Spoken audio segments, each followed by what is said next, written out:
Hello everybody, welcome back to the show. And now that I have the ability to produce steam and store it and use it to power these turbines to create power to run machinery, what I want to do now is I want to make batteries, or battery buffers as is what they're really called. They are actually called battery buffers and they have batteries inside of them. And the battery buffer is a storage, essentially, of the power.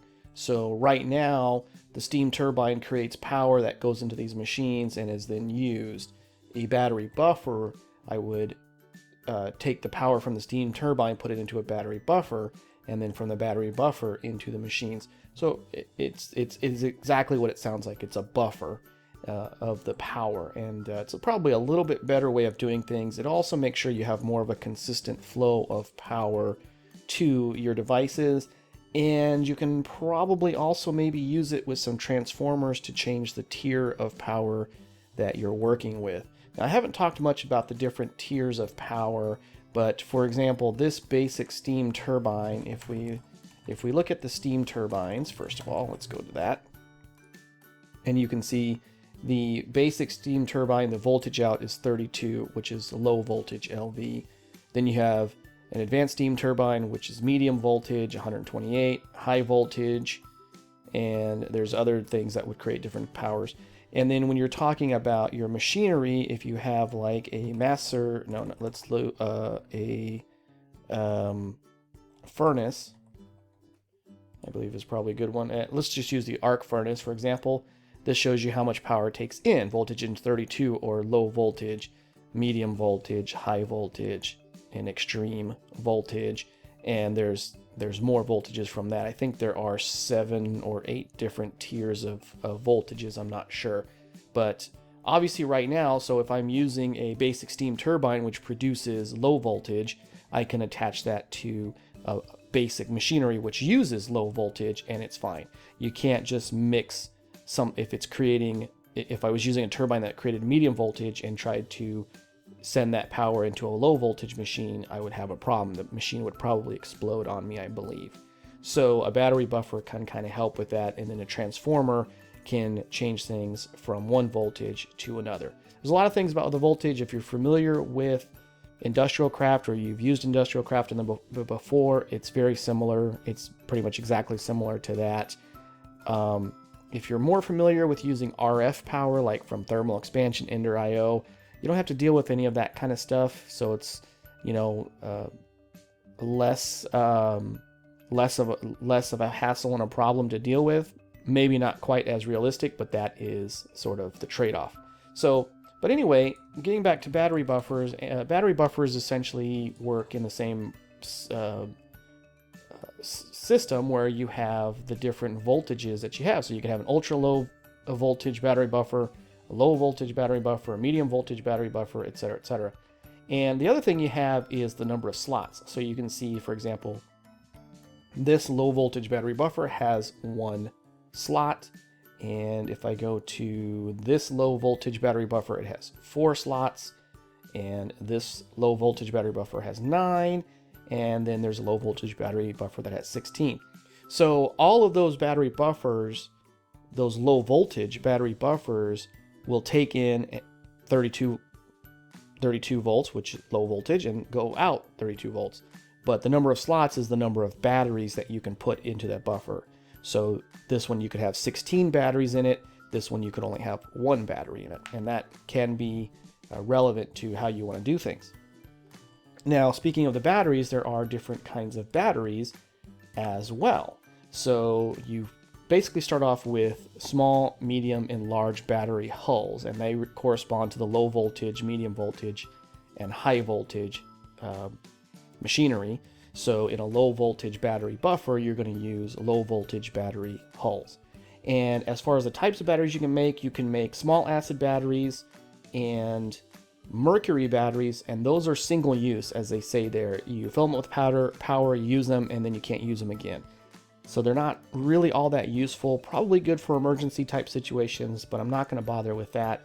Then you have cadmium, lithium, and sodium batteries. I believe that the sodium is the lowest, and then there's cadmium, and then lithium. And you can see all of these say reusable. So they can fill up with power, then discharge that power, and fill up with power, and discharge that power. And so you have similar batteries for the medium, and then also for the large. And so what I'm going to do is make some battery buffers, put some batteries in them. That's how I'll be able to store power that will go to the machines. Now, to make the battery buffers themselves, they are made with, well, this is the low voltage battery buffer for one slot. It's just a machine hull and a chest and some tin wires. That's pretty easy to make. The 4-slot one, bigger wires, and the 9-slot one, even bigger wires, and the 16-slot one, the largest wires. So those are fairly simple to make, not a big deal. The batteries are a little bit of a different story. The hulls themselves are fairly simple. You just need to use some cable and some battery alloy plate. And battery alloy is made in the alloy smelter, and it is, isn't that right? Well, I used wrong. Okay, battery alloy is made in the smelter. Let me go back to it again. The alloy smelter, and it is a combination of lead and antimony. Antimony? Antimony. I think it's pronounced antimony. It's made from that. So that's not too terrible to make. And then I think I'm going to be making lithium batteries. At least I'm going to try. So the lithium battery, you put lithium dust into one of those battery poles, and you need to do that in a canning machine. So I need to make a canning machine, which I haven't yet made. And I think that's easy to make. Let's look here. Fluid canning machine or a solid canning machine? Basic canning machine. Okay, so it requires some parts. That should be fairly easy to take care of as well, but I do have to make one of those.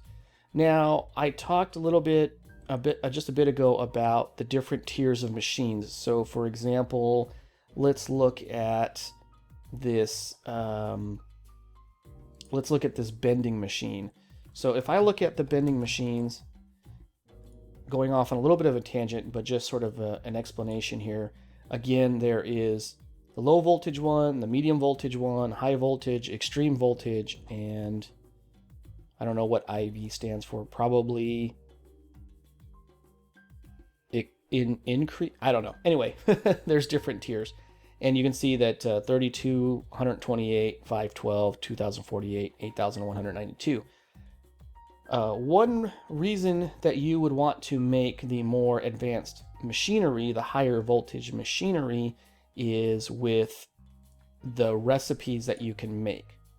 So here you can see, like, to turn 2 yttrium ingots into a yttrium plate uses 96 EU per tick. These use 96 EU per tick. Some of these use 24 EUs per tick. And that's equivalent to the voltage. So I'm not going to be able to go through 2,800 pages of recipes here, but essentially, and you can see they require different amounts of voltage. As I understand it, the higher voltage machines require the higher voltage recipes, I should say, require the higher voltage machines. So some of these require 8 EU, 16 EU. Let me think about this for a second. All right, a better way to show this is with the assembling machine. Now, the assembling machine, I have the basic assembling machine, and so that means it operates on a voltage of 32 or low voltage. And if we look at some of the recipes here, for example, I can make levers. They only require 1 volt.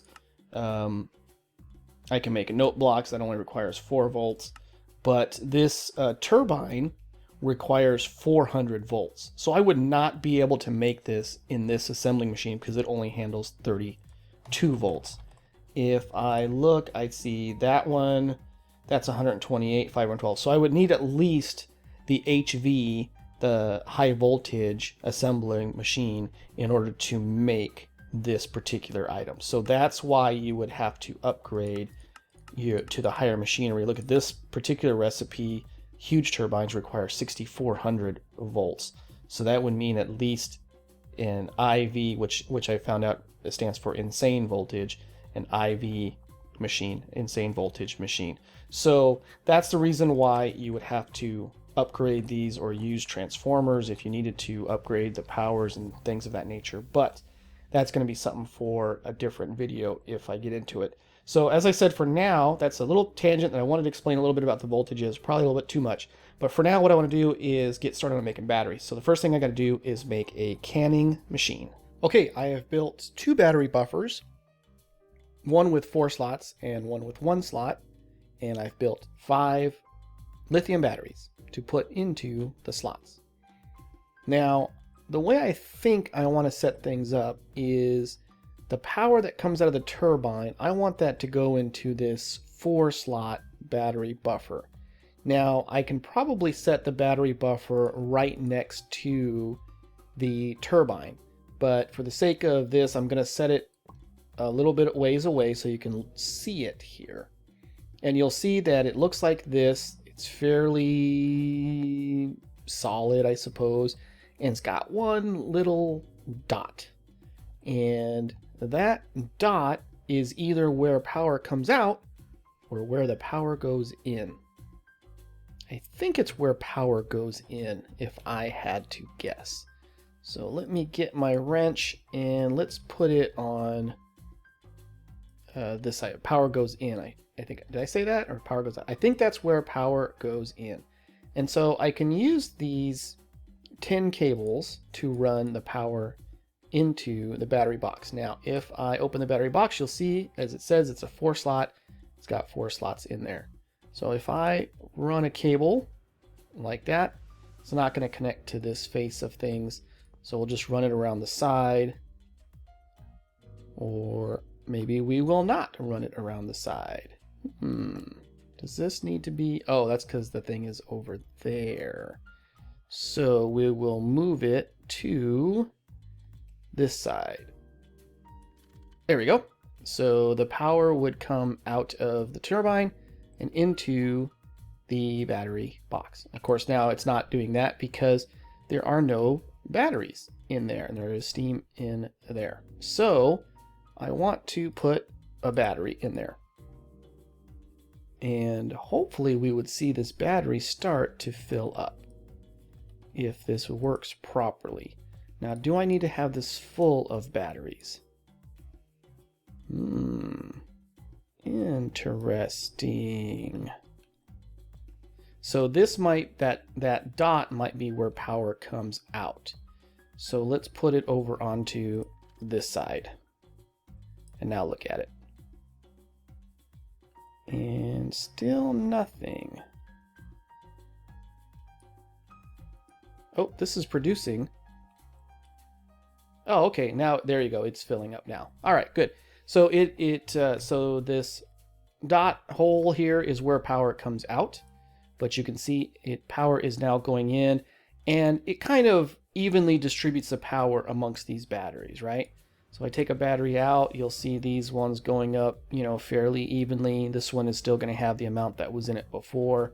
If I put it back in, it will start to be, you know, have some power put in it. So these will fill up with power until they are full, as you can see when they have 100,000 each. So they store quite a bit of power. And of course, we are using up steam.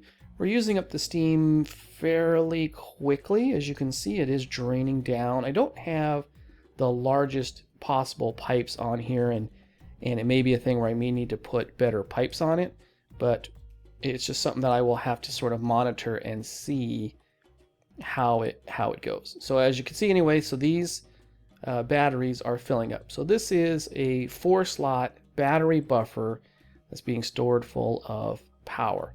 Now I can then run power lines out of this machine and into the various electrical machines that I want to have running. The other thing that I could do is I could run power out of that and into a 1-slot battery buffer, which I will, put like that. That connects, there we go. And I'm gonna put a battery in there, and I burned up this wire. Okay, that tin cable that I had there got burned up. Now there's a reason for that. If I take out these 3 batteries, and there's 1 battery in there filling up with power, and now if I hook this up, will it still burn up? No. All right, so now this battery is filling up, and that's coming out of this battery. So what's happened? Oops, that's not what I wanted to do. Let me cut that wire off. This is kind of an interesting thing with the GregTech. So this is a 32 volt battery, and this is a 32 volt battery buffer. So it takes in 32 volts and it outputs 32 volts. Same thing with this is a battery at 32 volts, etc., etc. The difference though is in the number of amps. So this is the thing that GregTech kind of changes. Up till now, voltage has kind of been synonymous with EU per tick if you're familiar with industrial craft. But when you have, let me snip this and snip that. What happens is each battery that's in this buffer will output will output the 32 volts at 1 amp. So if I put 2 of them in here, I'm still outputting 32 volts, but I'm outputting it at 2 amps. And so this cable is only is as you can see, the max voltage is 32 volts, but its only maximum amp is 1 amp. And because there's 2 batteries in there, it would be transmitting at 2 amps, and this cable cannot handle that. And so if I put the cable there, it would burn up once I tried to connect it over here, and it actually tries to flow power through it. It should, there we go, not work. So that's where you would use this 4 amp cable, the 4 times 10 cable. You can see there the max amp is 4. And so if I go in here and put in all 4 of these batteries, when they try to output at 4 amps, it will work just fine through there because that cable is able to handle the 4 amps. So if you're familiar with real life electricity, you have voltage and you have amps. That's what GregTech is emulating here. There is voltage and there is amps, and that is something that you have to kind of keep in mind, is not only how many volts you're sending through a wire, but how many amps you're sending through the wire. So in this case, it's fairly simple. Number of batteries is number of amps. The voltage is the capability of the particular battery. So 32 volts, but 4 batteries is 4 amps. So you need this bigger wire to send the power down to this particular battery buffer.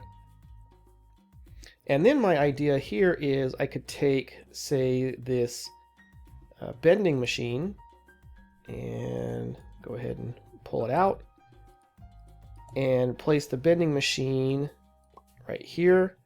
I can hook it up with a tin cable. Now again, this battery buffer is outputting at 4 amps because there's 4 batteries, but this battery buffer is only outputting at 1 amp because there's only 1 battery. So even though I have 4 amps 32 volts going in, I only have 1 amp 32 volts coming out, so I can use the thinner cable there.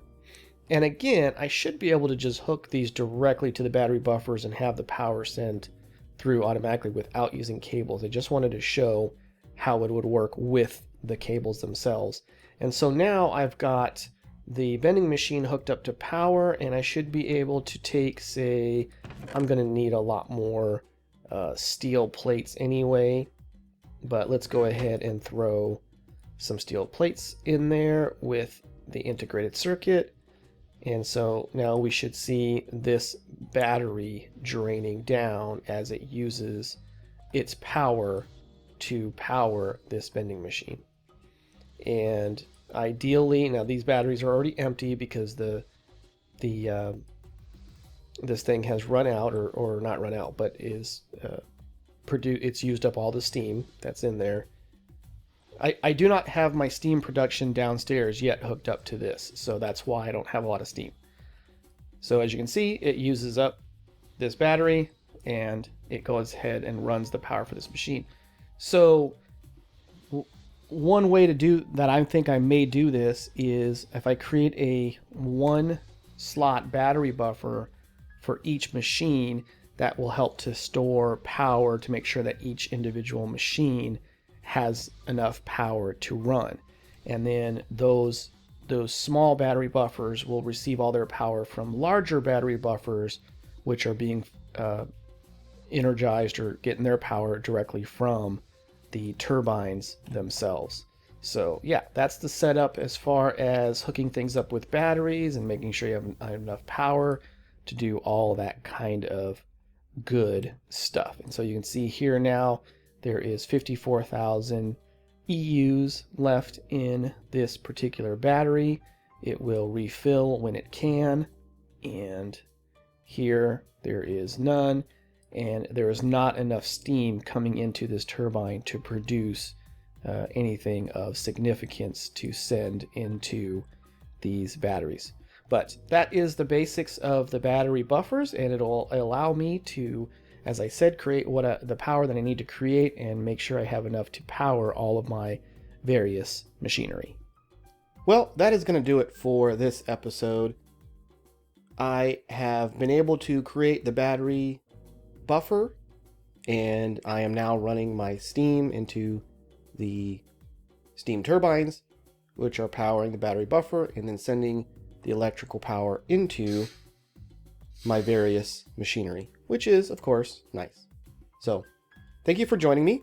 If you have any questions or comments, please leave them for me in the comment section down below. You guys are giving me a lot of helpful feedback on things that I'm doing and things that I'm doing wrong. And I never claim to be an expert at anything. And so I really appreciate all of the helpful advice that you give me to let me know when I could be doing something better or more efficiently or in a just in a better manner. I need that information because I definitely don't know it. So I really, really do appreciate all of the comments. Thank you so much for joining me, and I'll see you next time.